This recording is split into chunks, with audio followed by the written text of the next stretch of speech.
Welcome to the Tech Today podcast. It's your host, John Mayetta. I apologize for the sound quality here. I'm on the road. EP 500, so I thought I'd do something kind of unique. This is the NASDAQ 100 CEO total stock return. And the reason I decided to post this is because this was sort of the core element of CEO Rater when we rolled out that CEO rating database back in 2017, the beta version. So one of the core elements of that rating system was to measure the total stock return for each CEO across the NASDAQ during that CEO's tenure. And so we have sort of an abbreviated version of that here, where we have the NASDAQ 100, each component company. And in the far right column where it says total stock return, that is the total stock return generated by that CEO during his or her tenure. So for example, first company on the list, Apple. Current CEO Tim Cook, as you're probably aware, founder Steve Jobs passed away back in August of 2011. Tim Cook was named CEO on August 24th, 2011.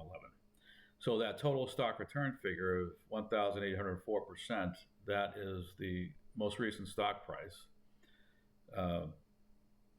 as compared to the stock price on the date that that CEO took over. Right, and so we've done that for all the companies in the NASDAQ 100, and it's always been my contention that founder CEOs are better positioned than hired CEOs to lead companies and to drive out performance, whether we're talking about revenue growth over the long term, profitability, total stock return.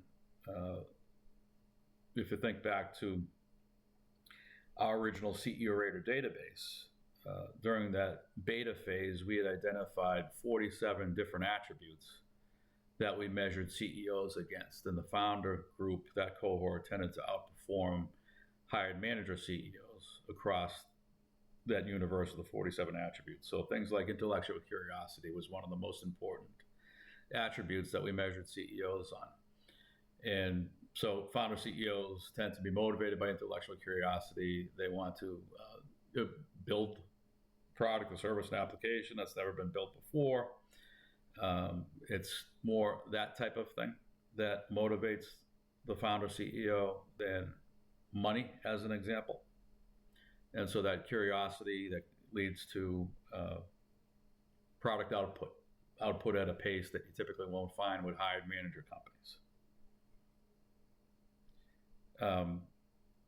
This database that you see here, which I will link to in the show notes, it's an active database, it's live data.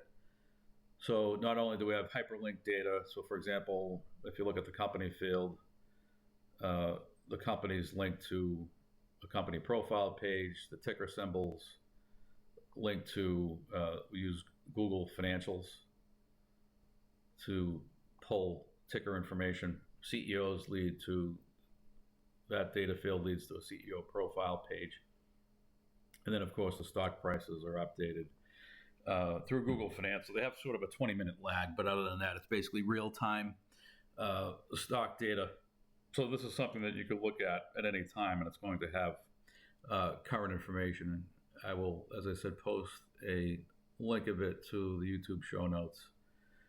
You could find it on Tech Today's Substack page, and you could also find it on my personal Twitter page, where I have that article pinned to my profile, and that is at Jonathan Mayetta. And hopefully you can find this data set useful as you're benchmarking and comparing CEOs to one another. That's all for now. See you next time.